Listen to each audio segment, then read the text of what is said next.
Hello and welcome to the program. And the much anticipated Kogi and Bayelsa state governorship elections have finally come and gone. But the process, of course, did not really go all too smoothly. And people are actually questioning the credibility of that election. And that has remained a major topic of discussion among many political and electoral observers who monitored the polls. In Bayelsa, the All Progressives Congress, APC, dislodged the People's Democratic Party, PDP, which has been at the helm of affairs in that state since 1999. APC's David Lyon defeated his closest rival, Senator Duoye Diri of the PDP, with 209,380 votes. It was also a big win for the APC in Kogi State, where incumbent Governor Yaya Bello was returned, having polled 406,222 votes to defeat Musa Wada of the PDP, who garnered 189,704 votes. Now, Senator Dino Melaye also had his own share as he was defeated.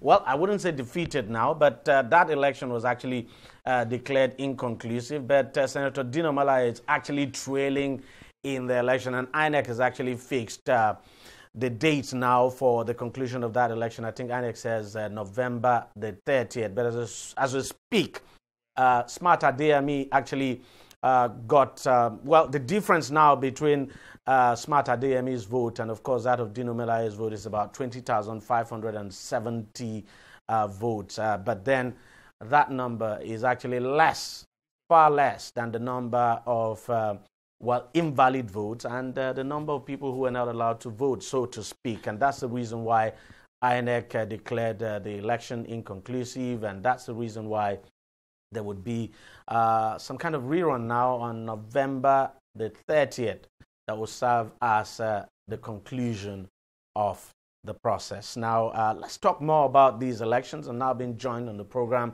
by Nelson Ekojimi, who, of course, was an observer at the governorship election in Kogi State. And I also have Achikochude, who was also in Kogi State as an observer during the election. But of course, you were actually in the situation room.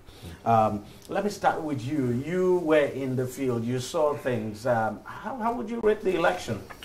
Well, I think I will rate the election a little bit above average in the sense that if you look at the process, the process was followed, strictly by the electoral umpire, because she's the one started with that responsibility.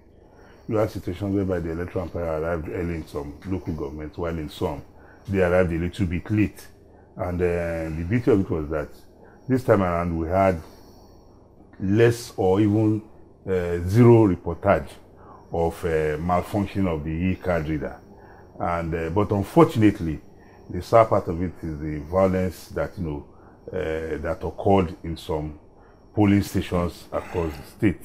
And that is why, for me, if you look at the process, you recognize that the process was followed. It was not as if the umpire abdicated our responsibility. It was just that some of the players, some of the stakeholders, the politicians themselves, they failed, in living up to the rules of the game. And that is why we have these cries all over the place about, the conduct of the election. Achike, what would you have to say? I mean, the widespread violence we saw in the state, shooting and all of that. At some point, you just don't get the impression there was an election going on. Well, it's not for nothing that the civil society situation room called for the total cancellation of that election, and it was obviously, based on the realities that we saw, because when you organize an election is for a particular purpose, for a particular end, and when this ends are not met, when it falls far below expectations, you cannot. It's not something you should eulogize. You should eulogize.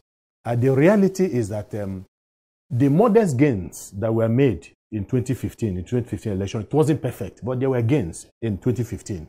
All of these gains have been eroded in the conduct of the recent elections that we have had in this country. And, it's not something, like I said, you have to glorify. I think it's a sad cry that from 1999 to now, where we are today, you tend to believe that we have not really made any progress in our democratic process. Yes, when it comes to the preparation itself, I want to give INEC a lot of kudos.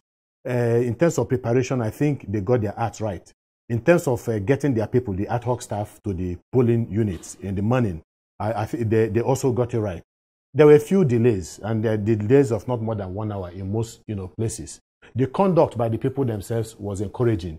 As early as 6:30, 7 o'clock, people were already trooping to polling units. But before then, again, because it's not even about the exercise itself, the day of the exercise, the actions and activities leading to the election itself also was fraught with a lot of contradictions.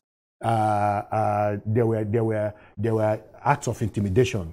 There were gunshots in many parts of Kogi State. We sent people out. I think on a Friday, we sent about 3 teams of observers from the civil side situation room to different parts of Kogi State.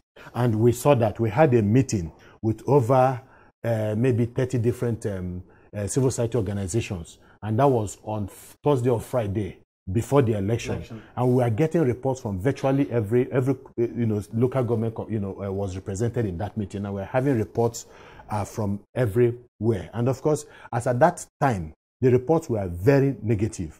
But the tendency, like somebody got up to address everybody and said, look, we should look at this election with optimism, regardless of what we're seeing on ground. Because, I mean, after all, it's about the future of Kogi State. So we saw all of these things. And then, and as at the time we were monitoring the process earlier on, we knew it was going well. The security in some places did not turn up on time. But I think essentially, generally, they were present. And then, but around from the time the election started itself, I mean, the voting started, we knew that the danger, period had not, was going to be around 1, 2, 3 when the counting will start. And it was around that period that we began to get reports from many parts of Kogi State. We got from Ganache. We had from Ayengba, was rife with crisis.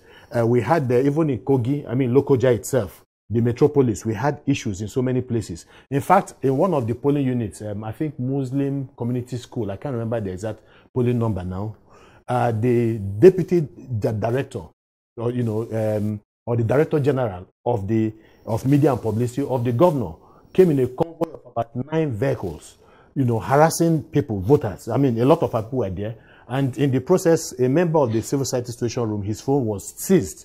He gave instruction to the police people to seize it. So these were some of the issues that characterized that particular election. And I'm not going to say it was just from one side, but I think it was more or less heavy from the side that had control of power. And that's the APC. Yes. But let's just take a quick break, and when we come back, I want you to weigh in more on what you actually saw, especially when you moved around the state on election day. We'll take a short break and we'll be right back. On DEJI 360, we don't just ask the questions.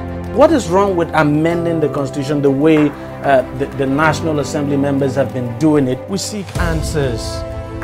Constitution is constituent. Our problem is not lack of laws. Our problem is lack of the willpower to implement our laws. Answers that provide clarity. While we negotiate, we should try to make it a point that the girls must be complete. The clarity you need to make informed judgment so that you can make the right decision and take action.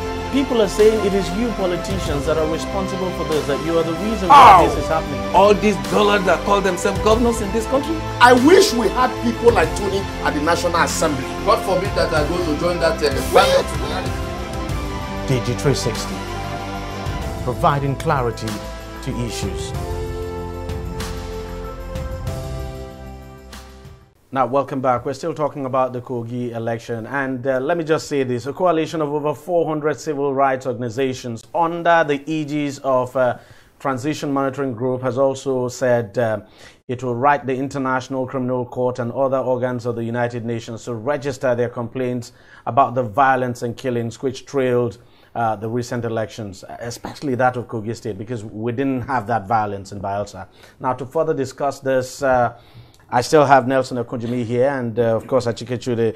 Achike Chude has actually painted a picture of some of what his group saw and when the violence actually started. For you, tell us about some of the things that you saw, and especially the violence aspect? Okay, with regards to the violence, I didn't witness any violence because I left Lokoja. I went to Kababunu. So could we then say the violence was not widespread? I have not taken a statistical analysis of the data of the violence to be able to. So the polling units you visited? Yes, I visited quite a number of polling units in. And maybe that will depend on the time you actually got there, because as I said, you see, the violence started during the counting. Like in Lokoja, like he rightly said, the delaying time of the INEC personnel arriving at the polling stations was between 8 to 9 a.m. By 9:15, they had kickstarted the process almost all over the state. So INEC, tried, must commend them and, hope that they will improve on it. When I got to Kababunu, LG, I was made to realize that the INEC personnel arrived in most of the polling stations there as early as 7 a.m. So by 8:10, 8:05 a.m., they had started accreditation and voting. And, I got there, I saw that the voting was going on peacefully. I witnessed voters' inducement, which was a prevalent thing that has come to stay with us, except we all decide, how we want to get rid of it. I also observed that, the ethnic hostility in that state, was very, very rife. You saw people in Party A stronghold. You realize that almost every person that is going to vote within that polling stations all belong to that same party, or they are going to vote along that same line. Along the ethnic line. Along that ethnic line, or the bias that they have within that locality. And when you move to another area, you also observe the same thing. Also, we observed that the privacy or the secrecy of the voters was compromised. Secrecy of balloting. Of the ballot of the voters, from printing and putting it. So they were thumb printing in the open. In the open, that was one for people to see. That was one of the reasons that motivated the violence, because, like he rightly said, from our own study, we realized that there's the need for the security agencies, to be very, very vigilant within the hours of 12 to 3, because of the fact that the secrecy of the voter had been compromised. People were watching. They could predict and say, "Oh, they voted so many for this party." So maybe that is when they send in their hoodlums to come and to disrupt the process. So I think if INEC can improve on the voting cubicle to make it more secretive. No, but the voting cubicle is the way it is. It's quite secretive. It's not up to the security agency. It is not even really. I think it is the PU. They need to be educated better. Because I got to some polling stations and I was like, these people are voting in the open now. The man standing here is seeing how they are voting. The person, so I had to help them position it better. And I told the PU, please, you'll be caught. There will be crisis here. But I saw a sort of maybe a complicity, or is it friendship between the party agents? Maybe some party agents had already made up their mind that because candidate A belongs to my own side of the ethnic, divide, that this is where I'm going, even though I belong to. I'm the agent. So I saw that very, very. The ethnic hostility is something that was very, very worrisome for me. And also, I recognize that there's a need for us to review our electoral act, because the parties, the political parties and their members, or maybe the voters, they overwhelmed the INEC officials and the security personnel. Because the way they were voting in some places, you will recognize that this was no longer an election. It was like a carnival, whereby people who are not authorized are in charge of the ballot box. The ballot box. They are sitting too close for comfort to the ballot. They have compromised, the system. So these are some of the, negative side of our observation with regards to the election. Achike. Maybe I should just add something. That's the unfortunate thing, because it really tells you that we cannot go anywhere if we are desirous of change and progress. We are too divided in this country. And I think it's significant that the division is not just national. Of course, we saw that the extent of that division, you know, during the general election, all over. People are not voting on the basis of what the politicians are going to give us. What, I mean, is on ground. Basically voting along tribal sentiments, politics, tribal, religious, whatever. You know, and then we saw that again play out in Kogi, and I'm sure it plays out in virtually every part of this country. And even before elections, you hear the arguments of, you know, the northern part of this state. The south has always dominated us. The east will not. It is now their turn, and the rest. This is, you know, it's not going to help us in the long run. And then again, one other aspect that was very significant when we had that dialogue with different, you know, civil society organizations was there was unanimity of agreement by all that the election was not an issue-based election. It was not about issues. It was not about the ability of a government, you know, that comes to power. In an environment where you have such, you know, tribal sentiments, and those sentiments are very well pronounced, you don't expect that campaigns, you know, politics in such environment will be about issues. That's just the truth. So I can understand when you say of course, that's about issues. And who loses it at the end? It is the people themselves. You know, and then again, you also look at, it's also easy to look at the police too, because there's no way if you have this level of violence, people are now going to say, but wait a minute, what was the police are going to deploy 35,000 policemen. Because we actually saw some videos where, you know, thugs invaded polling centers, shooting in the air, and the police was nowhere to be found. Exactly. Now, there are two ways of looking at it. The Inspector General of Police has told us, which under normal circumstances is not something you want to accept in a decent society. That he knew that there was going to be violence. Yes, and that a lot of fake policemen played a part in that election. They must have had an idea that it was going to happen, because we've seen this thing happen in many elections in this country. You have fake soldiers, fake policemen, and all of that. So it's not only during elections we have fake policemen. Exactly. So you want to believe that in their build-up to preparations for providing security in the election itself, that they're going to take that into consideration and then come up with methods to counter that, so that the wrong kind of people are not policing the polling units. But beyond that, again, is the fact that I have come to the conclusion that the police are also victims of the elections that we have in this country.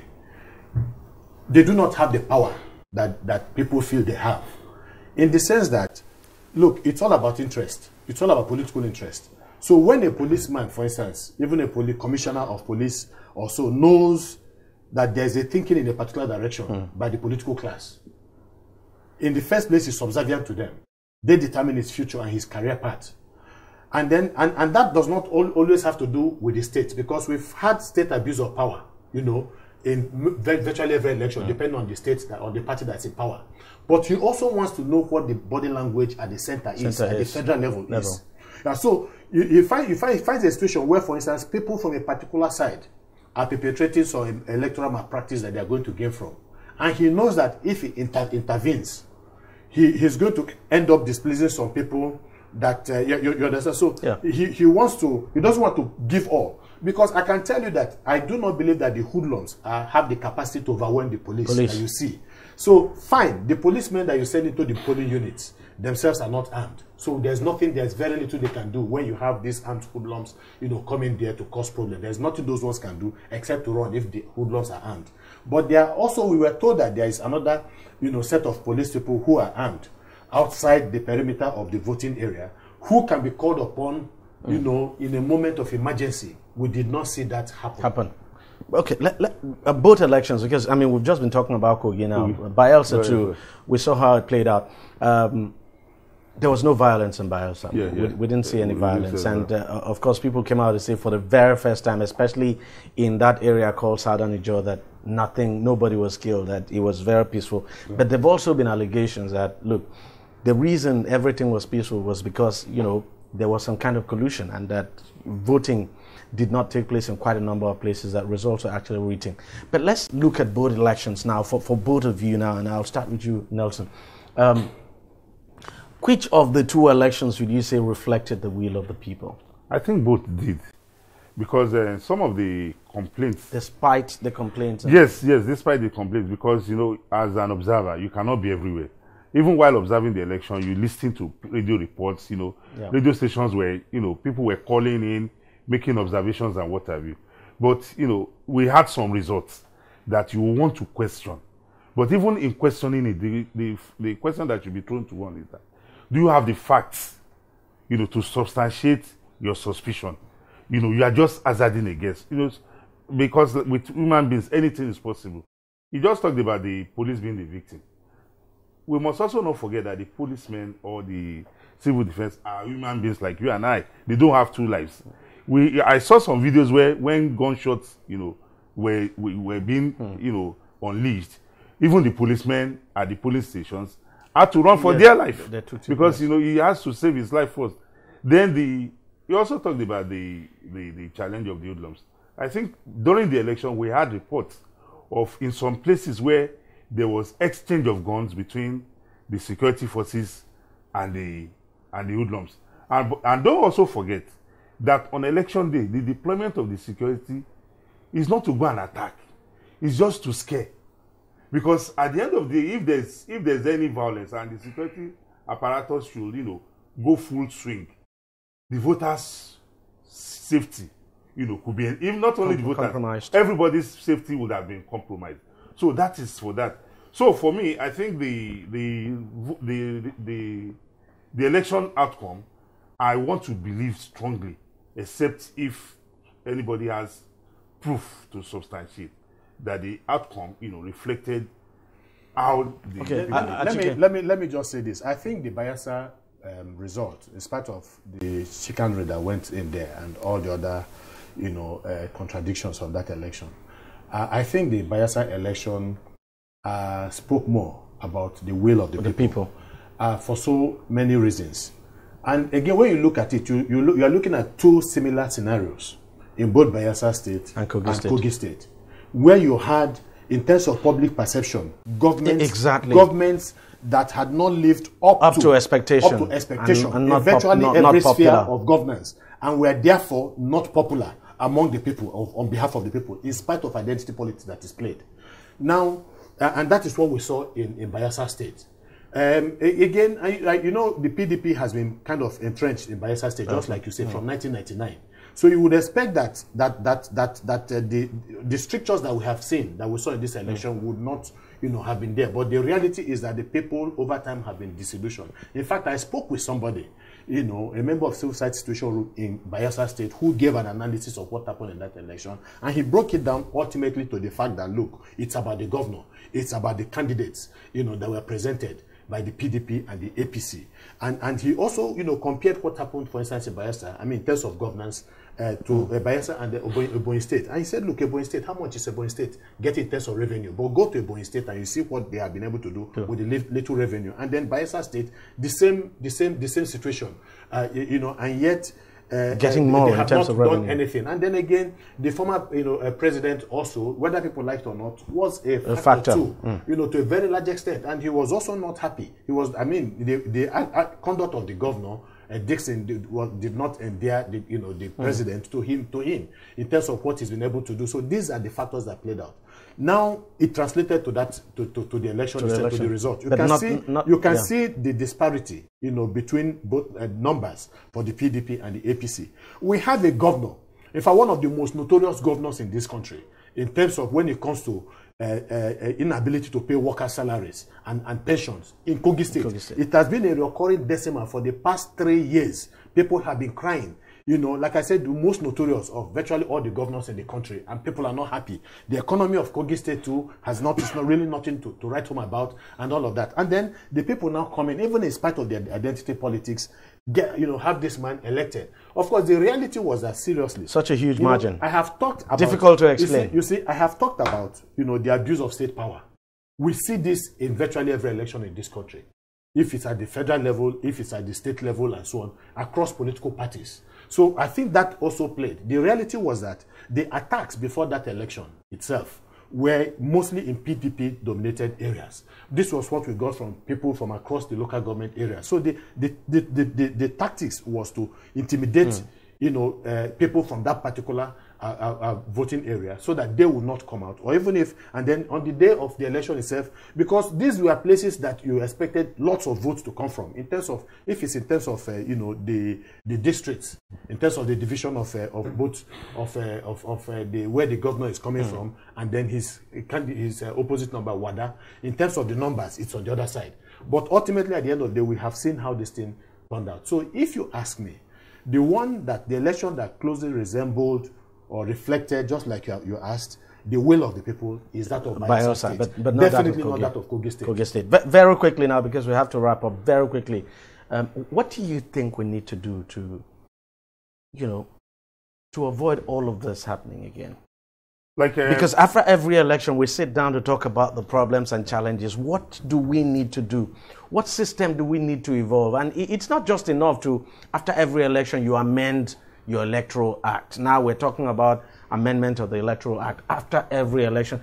There must be something we can do that once and for all can address this problem. There's no quick fix or a one-way solution to man's problems. I'm just wondering if... No, there's not. But you know why? I'm wondering if, electronic voting is still not the final solution. I don't think we have the infrastructure to support that. But it will have been the best. But for me, I think we should, from this Kogi and Bayelsa election, what it has shown to us is that, one, there's need for us to review our electoral system such that... We've been doing that. No, we will continue to do that as long as we live as human beings. All the reviews we have done have never checked this violence. No, we have moved. There was a time in this country, I've said this severally, there was a time in this country when a Bill Clinton voted, where a Nelson Mandela voted, and definitely such persons cannot vote because they are not nationals of this Nigerian state. Now we have a system that we are trying to improve upon, and we'll continue. It's still work in progress. For me, I think we need to review the security system such that the security agencies must be present within some radius. Armed security men must be present within some radius of the polling stations, because these repeated acts of hoodlums coming to when they know that the ballot box is full and they are approaching sorting and counting time, that is when they strike. Because when the election starts, every time we go for election, we say, oh, the election has started, everything is peaceful, is orderly. We only hope that this will, go this way till the end of the exercise. But some places, we see this happening. So I'm looking at a session whereby we look at the security arrangement, the security architecture for elections. Then secondly, I think there's also the need to reduce the paper, the manual voting, so that maybe there should be a system whereby if you are voting, the party you have competed for, there could be a sort of system where maybe the party agents will be able to, check it such that when somebody comes and carry the ballot box, it will be meaningless.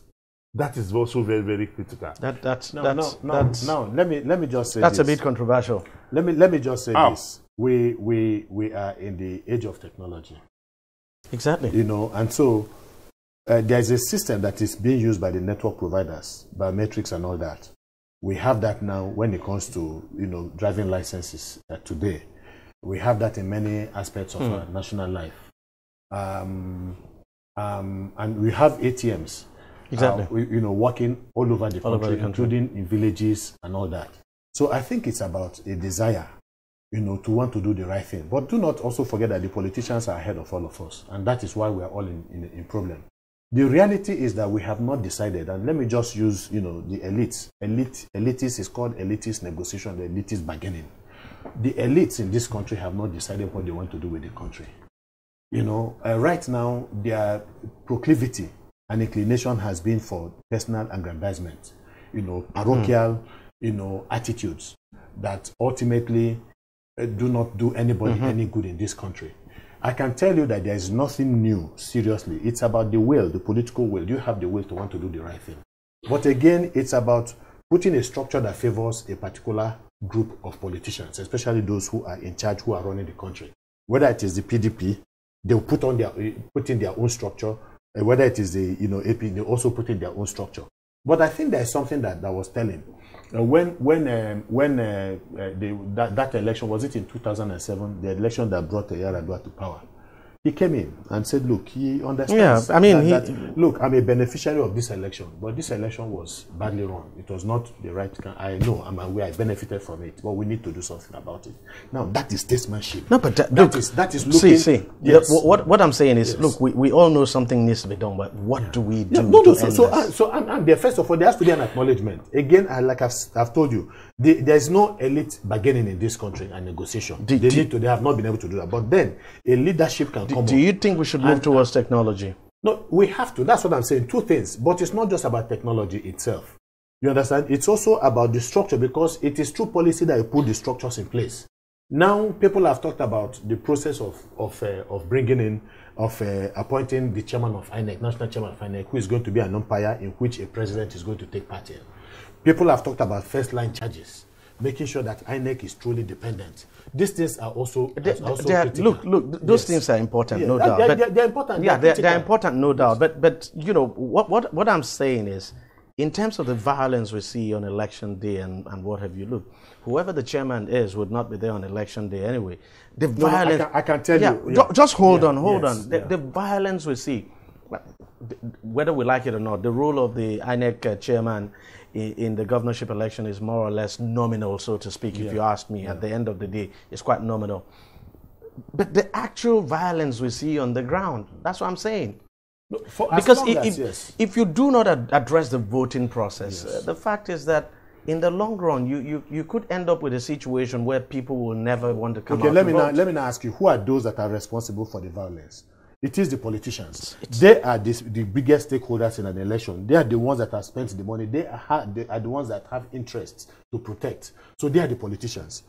Who are those that can stifle, you know, or make the ambition of the politicians impossible? It is the security agencies. Okay, yeah, I understand. To whom do the security agencies pander to? These are some of the issues. But what I'm saying, what I am trying to say is, look, fine, we know the role of the security agencies and all of that, but is there no way we can even make the role of the security agencies even nominal in the whole process, as we see in other places where, you know, as we see in other places where on election day you don't find security men around. That's where we should. That's what I'm saying. So whether we like it or not, we know there are challenges with technology here, but it doesn't stop us from starting something. We might not start with complete electronic voting, but we should begin to think about, if we have to automate the ballot paper, for instance. You just talked about somebody, I mean, the agents been there to see where people voted so that they have the scores down, so it doesn't matter when, if any thug, for instance, came in to disrupt the process, they would have had. So imagine if you had. That's why I also supported that. If you had an electronic paper, so to speak, where the moment you thumbprint is, it's transmitted somewhere. That's what. So there's nothing. So even if you disrupt, that's what I'm saying. This is what we are saying, and so those who. So maybe we should begin to think along that line, because I agree. People should not die because they want to vote. It is barbarism at this level that people are dying because of an election. People should not die. You see, even Atike made allusion to the fact that, you know, the campaigns were not busy. You see, the outcome of the election was majorly, for Kogi, was about the ethnic sentiments. People were not. That's why I said, when you have that kind of environment, I mean, people don't care. It's not about issues. It's our son, you know, we want and the truth is, look, yes, we can blame the politicians, but we also blame the people. The people also have their level of literacy. You know, you get what you deserve. The politicians study the people, they know what the people want, and then they give to them. They know the environment. They know the political environment. They know that tribal sentiments rank high in that environment. And so they decide to tilt their message along those lines. And eventually that's a... Gentlemen, thank you very much for coming on the program. It's just unfortunate the way the election went. To be candid, the election, in my opinion, the election in Kogi State was... it was a disaster. It was a disaster based on what we have seen, the video evidence and all of that. A disaster. It's taking us back, and we shouldn't be having that kind of election at all. We shouldn't be having that kind of election. Gentlemen, thank you very much for coming on the program. We'll take a short break, and the program will be right back. On DEJI 360, we don't just ask the questions, What is wrong with amending the Constitution the way the National Assembly members have been doing it? We seek answers. Constitution is constituent. Our problem is not lack of laws. Our problem is lack of the willpower to implement our laws. Answers that provide clarity. While we negotiate, we should try to make it a point that the girls must be complete. The clarity you need to make informed judgment so that you can make the right decision and take action. People are saying it is you politicians that are responsible for this, that you are the reason why this is happening. All these dollars that call themselves governors in this country? I wish we had people like Tony at the National Assembly. God forbid that I go to join that planet. DEJI 360, providing clarity to issues.